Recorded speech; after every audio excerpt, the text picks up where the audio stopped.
So, reading from Deuteronomy chapter 15.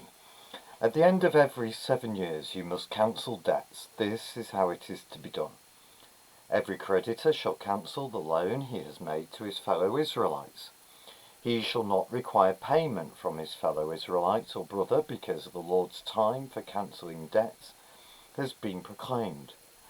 You may require payment from a foreigner, but you must cancel any debt your brother owes you. However, there should be no poor among you, for in the land the Lord your God is giving you to possess as your inheritance, he will richly bless you, if only you fully obey the Lord your God and are careful to follow all these commands I am giving you today. For the Lord your God will bless you as he has promised, and you will lend to many nations, but will borrow from none. You will rule over many nations, but none will rule over you. If there is a poor man among your brothers in any of the towns of the land that the Lord your God is giving you, do not be hard-hearted or tight-fisted towards your poor brother. Rather be open-handed and freely lend him whatever he needs. Be careful not to harbour this wicked thought. The 7th year, the year for cancelling debts, is near, so that you do not show ill will towards your needy brother, and give him nothing. He may then appeal to the Lord against you, and you will be found guilty of sin. Give generously to him, and do so without a grudging heart. Then, because of this, the Lord your God will bless you in all your work and in everything you put your hand to. There will always be poor people in the land, therefore I command you to be open-handed towards your brothers and towards the poor and needy in your land. If a fellow Hebrew, a man or a woman, sells himself to you and serves you 6 years, in the 7th year you must let him go free. When you release him, do not send him away empty-handed. Supply him liberally from your flock, your threshing floor, and your winepress. Give to him as the Lord your God has blessed you. Remember that you were slaves in Egypt, and the Lord your God redeemed you. That is why I give you this command today. But if your servant says to you, I do not want to leave you, because he loves you and your family and is well off with you, then take an awl and push it through his earlobe into the door, and he will become your servant for life. Do the same for your maidservant.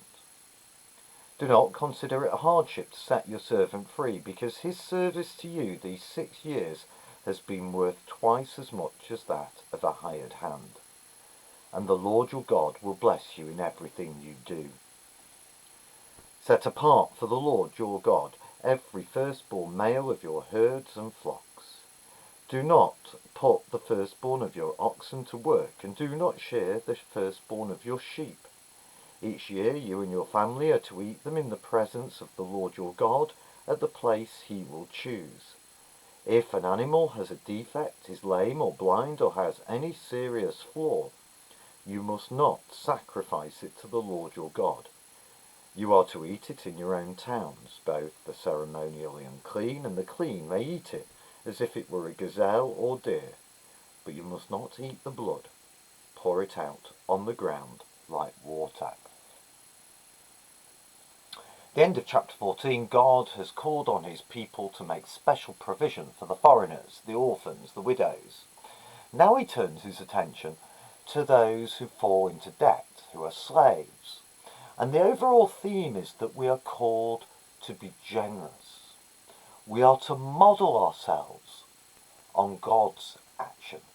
If God acts in a certain way towards us, then we are towards others.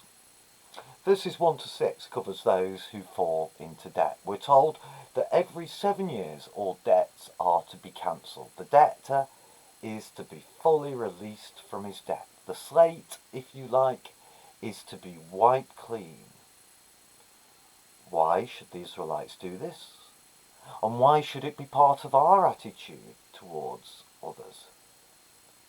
Well, because God is like that. The way he deals with us is to be the model for how we deal with others. And do you notice, all the debt is to be wiped clean. no half measures. And of course, that's what God did for us at the cross. He wiped our slate clean. Our debt was paid by the death of the Lord Jesus. So we are to be generous to others because God has wiped our slate clean. Moses then turns his attention, verses 7 to 11, to the poor who need sustaining. And God is warning about hard-heartedness. Do you notice he uses two pictures in particular? The heart, verse 7. God says, don't harden it. Now what was going on here was that if in year 6 you knew that in year 7, a year later, you'd have to cancel the debt, then you wouldn't lend to help someone out in year 6 because you knew you probably wouldn't get your money back. But Moses says, listen, don't harbour that wicked thought. Now notice God sees what's going on in our hearts. He sees our motivation. He sees whether we are being generous or not. So instead, God says, listen, be generous. Give, not lend, give without a grudging heart. Now it'd be easy to think, well, it's not fair at this point, wouldn't it? But we're reminded, if you're obedient, then God will bless you. And think of the parable of the farmer who hires labourers. And they complain, don't they? One's hired in the morning, one's hired at lunchtime, the one's hired an hour before knocking off time. They're all paid the same. They say, well, listen, that's not fair. But the whole point of that parable that Jesus was making was God has done so much for all of us, whether we were hired first thing in the morning or last thing in the evening. That it doesn't matter. So then the second picture is hand. Do you notice the contrast between verse 7, being tight-fisted, verse 8, being open-handed? Our hands must not be shut towards others, rather they're to be open, verse 9, and again verse 11. Be open-handed towards your brothers and sisters amongst the people of God. And did you notice that language, brothers and sisters? We're talking about our family members here. Remember, beginning of chapter 14, you are children of God. You are children of God. The people we're talking about are our brothers and sisters in our family. So let's be open-handed towards them, not tight-fisted. But why? Well, again, they're reminded that the land, the source of their newfound prosperity, it was given to them. Their prosperity in the land comes from the good gift of God, and his people must follow his example and give freely.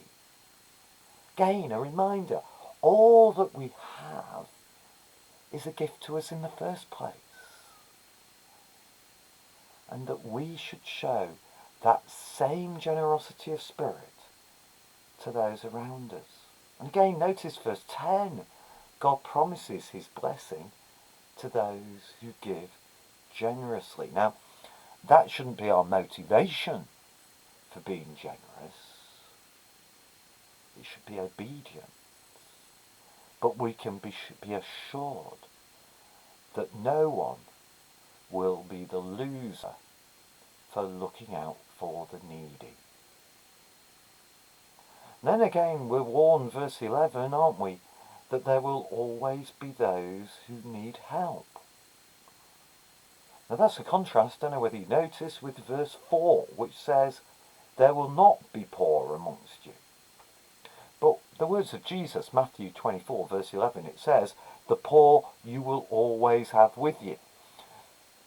So how does that statement of Jesus, and verse 11 here, relate to verse 4? How does that work, that tension? Well, of course, if we kept God's command to be generous, there wouldn't be the poor. But the fact is, we don't. Think of Acts chapter 4, verse 34. It says that there were no needy persons among them, for from time to time those who owned land or houses sold them and brought the money from the sales. You know that bit in Acts 4, when we read it, it was a brilliant time for the early churches. Almost the time when the church was functioning how it should. Brilliant. There were no needy persons among them.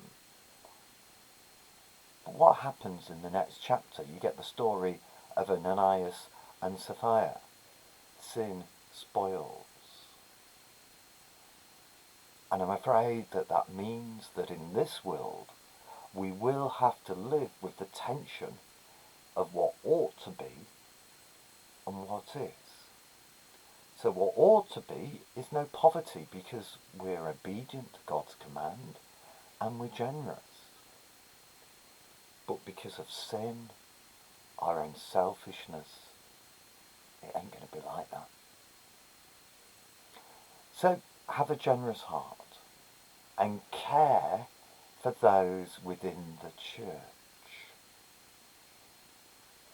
Remember Galatians chapter 6 verse 10. Therefore, as we have opportunity, let us do good to all people, especially to those who belong to the family of believers. So yes, you know, it may sound controversial, but our giving to those in need begins with our brothers and sisters within the church. That's why we give to the church, to aid with the mission and ministry of God, but also to take care of our brothers and sisters within the church, our own family. They come first because they're brothers and sisters. Then Moses moves on to a third area, verses 12 to 18. Those people who put themselves into slavery. Now, why would anyone do that, we might ask? Well, if debts had piled up for someone that someone couldn't afford to pay them off, then they could go into what we would call service. Sell yourself into slavery. You'd probably work in the house or on the land of a family. You'd be given food and wages. And then when you'd served 6 years, you'd be released. But God says when they're released, they're not to be sent away empty-handed. They're to be treated generously, given flocks, flour, wine, verse 14, helped, if you like, to get back on their feet. Remember how God had blessed them to bless others. Now, if this generosity rankles, says Moses, well, think back on your own experience. Remember, you were once a slave in Egypt. What did God do for you? Do you remember how he kept you going through those barren wilderness years of the Exodus? So their own experience, their own remembrance of God's mercy should determine their attitude. Now, wouldn't it be interesting if, as we celebrate communion, when we remember God's redeeming work through the death of Jesus, that we took the collection after communion, that we actually remembered all that God had done. You see, that's why we have the Eucharistic prayer, that long prayer. We're remembering all that God has done for us when we receive the bread and wine. And afterwards, well, we should respond. We respond with the Gloria, which is the position it was in the old 1662. And maybe we should respond with our giving then. There's a radical thought. Plus, being a bit more down to earth, the servants, the slaves, well, they've done all the hard work anyway, so treat them well. And treat them so well that actually they don't want to leave. Because Moses says these guys are going to be better workers than the hired hands. And then there's a final area, that says something about generosity and our attitude. The firstborn animals, verses 19 to 23. Moses says, set apart your firstborn animal for God. Now that requires faith, doesn't it? Giving to God first. You see, how often is it that actually we give what's left over? What's left in our purse, in our wallet, in our pockets? What's left after we've paid the mortgage, the electric bill, the water bill, the phone bill? But God says, no, your firstborn. Set apart your firstborn animal for God requires faith. It's about trusting in God's promises that we will receive more later, that we will be blessed for being obedient. You see, it's not difficult to give once we've received, but to give first is a different matter. But do you notice verse 20? After they've given their firstborn animal, they're giving it back for the family to eat. They get it back. And if we've ever given and been generous how God wants us to be, you'll know the truth of this. That the experience we have with giving and with being generous, we actually receive it back. And we receive so much more back. But of course you'll only know the truth of that when you trust God in the first place. You know, we have a God who loves us so much that he wants to bless us as we're obedient. And we will receive from him so much more than we can possibly give. So Deuteronomy 15, be generous. Wipe the slate clean. Don't be hard-hearted. Be open-handed towards your brothers and sisters in the church. Be so kind and generous to people that they don't want to break a relationship with you. And show your trust in the promises of God by giving to him